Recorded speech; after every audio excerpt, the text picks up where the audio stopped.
Kita harus mulai dari diri kita, bagaimana menghidupkan Al-Quranul Karim. Menghidupkan Al-Quranul Karim.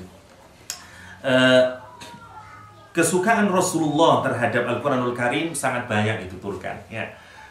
Misalnya salah seorang yang sangat dicintai oleh Rasulullah adalah Abu Musa al-Asy'ari. Misalnya Abu Musa al-Asy'ari, karena lantunan indahnya bacaan Al-Quranul Karimnya. Ya. Suatu saat di hadis diceritakan, Abu Musa al-Asy'ari sedang membaca Al-Quran, dan Rasulullah itu menempelkan tubuhnya di salah satu pilar Masjid Nabawi dan mendengarkan Abu Musa. Begitu selesai, kemudian kata Rasulullah, sungguh Abu Musa, engkau diberikan seruling dari serulingnya Nabi Daud. Suaranya itu sangat indah bacaannya. Apa kata Abu Musa? Kalau aku tahu engkau mendengarkan bacaanku ya Rasulullah, aku akan lebih indahkan lagi bacaanku. Karena aku lebih indahkan lagi bacaan Abu Musa al-Asy'ari. Di riwayat yang lain dituturkan Rasulullah pernah berjalan dan ada seorang perempuan yang membaca surat Al-Ghasyiyah, Hal-ataka hadithul Ghasyiyah. Perempuan itu terdiam, nangis. Rasulullah juga menangis.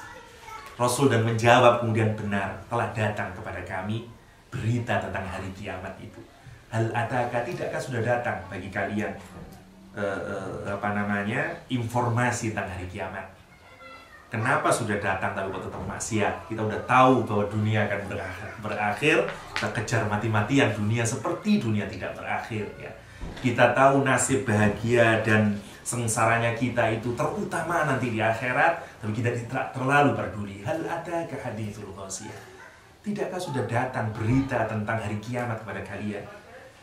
Beda. Rasulullah hanya dengan ayat itu saja sudah.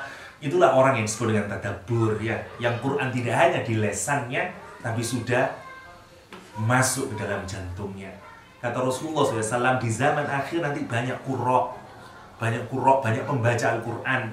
Yang Quran itu hanya ada di kerongkongannya saja, di mulut dan kerongkongannya, tidak pernah masuk dalam hatinya. Karena maksudnya kita semua dijauhkan dari orang yang hanya melafalkan Al-Quranul Karim. Tapi kita ingin menjadikan Al-Quran itu guidance dalam hidup kita, menjadikan Al-Quran bagian dari keseharian kita, kehidupan kita. Saya dipesan 2 topik sebenarnya. Satu, encourage untuk senang Al-Quran. Yang kedua tentang Al-Fatihah. Saya tidak tahu apakah bisa selesai Al-Fatihah. Ya kalau enggak 2-3 ayat mungkin. Biar diundang lagi kira-kira. Ada ayat Al-Quran yang juga penting untuk kita renungkan. Implikasi atau bentuk orang berinteraksi dengan Al-Quranul Karim. Kata Allah SWT di surat Fatir, "Tsumma awrathnal kitab." Kemudian aku wariskan Al-Quran ini, kata Allah SWT, kepada siapa? Alladzina istafaina. Dari kata Mustafa. Mustafa itu the chosen, ya, yang dipilih oleh Allah. Kepada orang-orang yang dipilih oleh Allah SWT. Pada hamba yang dipilih. Dari siapa? Min ibadina. Lihat, orang yang berinteraksi dengan Al-Quran disebut Al-Quran sebagai orang yang dipilihan, ya, orang pilihan.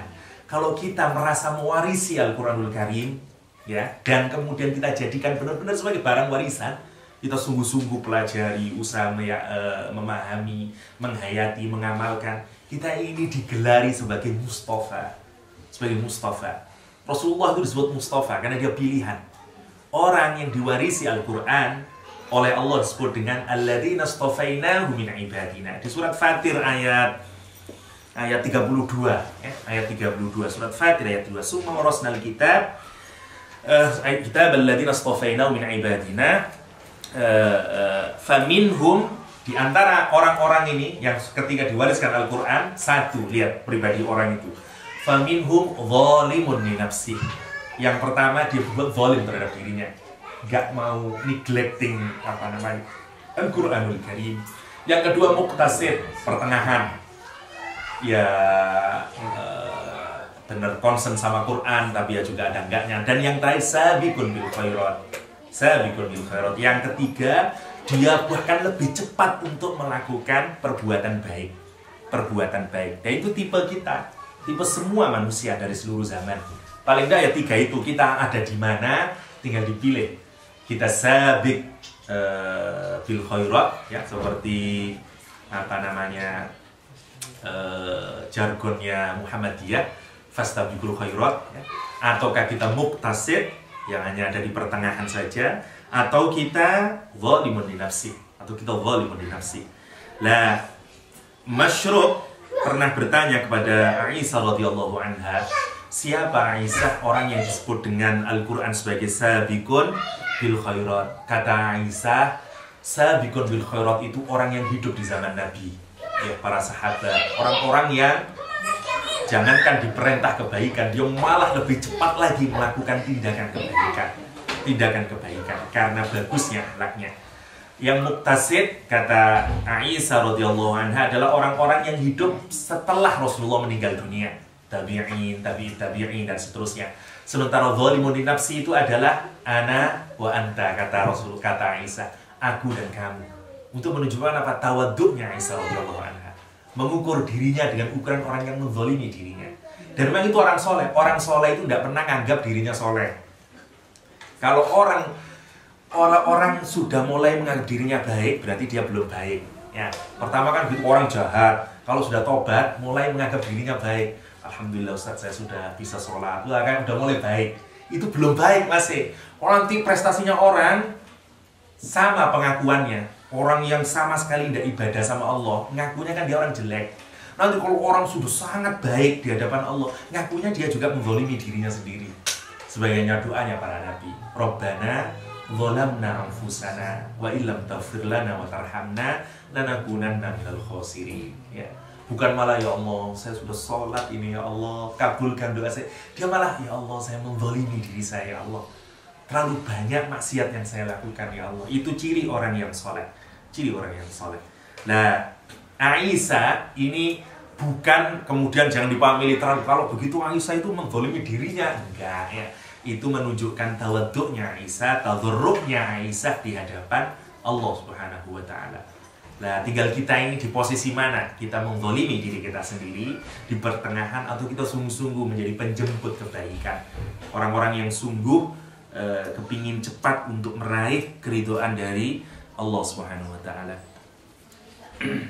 Rasul menganggap orang yang tidak pernah membaca Al-Quran seperti rumah kosong, seperti rumah yang ditinggalkan tuan rumahnya, rumah yang nggak pernah dihuni. Ya, kata hadis disebutkan, innal ladzi laisa fi jawfihi syai'un minal Qur'an kal baitil khar. Ya, orang yang nggak ada di lesannya itu, di mulutnya, di kerongkongannya ini Al-Quranul Karim, seperti rumah kosong, rumah nggak ada penghuninya. Biasanya rumah kalau nggak ada penghuninya ada apanya? Kala jengking, jin, semut, segala macam. Seperti itulah hatinya orang yang tidak pernah disentuh dengan Al-Quranul Karim. Dalamnya ada fitnah, dalamnya ada kibir, dalamnya ada kesombongan, dalamnya ada segala macam penyakit hati ada dalam hatinya. Itu yang diadres oleh Rasulullah. Seperti rumah yang ditinggalkan. Gimana? Tidak ada lampunya, gelap gulita, wah segala macam. Kira-kira seperti itulah orang yang nggak ada Al-Quran di dalam dirinya. Tidak ada Al-Quran di dalam dirinya. Ya. Alhamdulillah kalau kita ini terus-menerus berinteraksi dengan Al-Quranul Karim. Ya, terus-menerus berinteraksi dengan Al-Quranul Karim. Ada misalnya lagi, salah satu kemuliaan dan yang membuat bahagia dari Ubay bin Ka'ab adalah karena baiknya hafalannya dari Al-Quranul Karim. Dalam hadis diceritakan, Ubay bin Ka'ab ini memiliki laqab yang terkenal dengan Abu Munzir, ya, namanya Abu Munzir. Ubay bin Ka'ab adalah Sayyidul Qurra, atau rajanya orang yang ahli Al-Quranul Karim. Jadi ini paling top itu Ubay bin Ka'ab. Hafalannya sangat hebat. Suatu saat Rasul itu pernah hafalannya itu agak ragu. Apa ini orang-orang pakai ini dikonfirmasi saja dengan Ubay bin Ka'ab.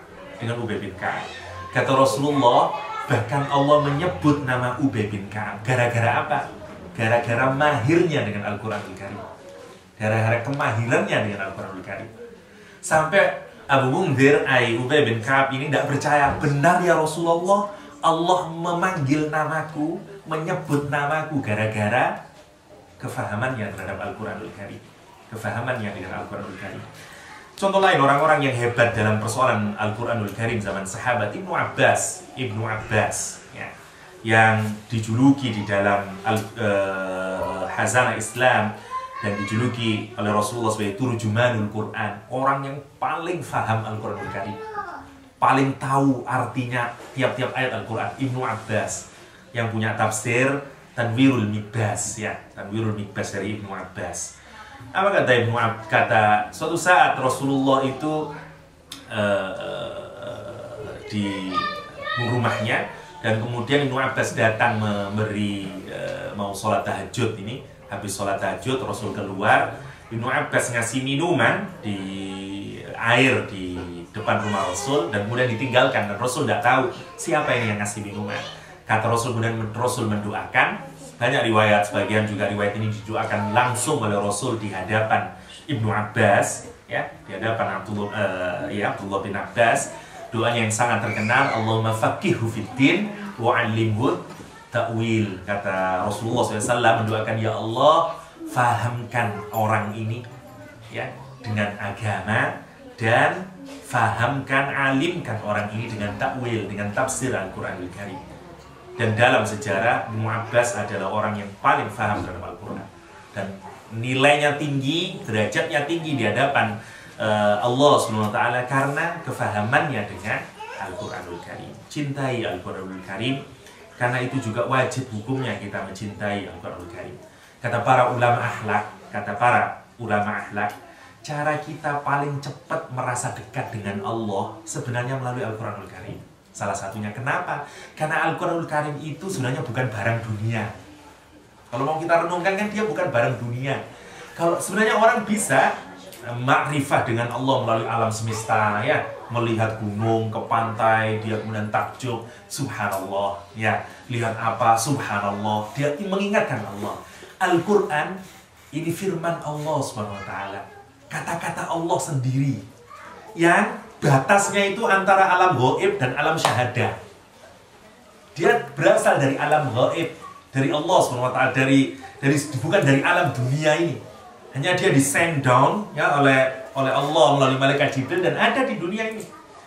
Kalau saya mau kenal lebih dalam lagi tentang Mas Krishna misalnya, kalau saya lihat gambarannya, itu kan memudahkan saya gimana wataknya dan seterusnya, karena karakter dari Mas Krishna itu ada di dalam lukisannya.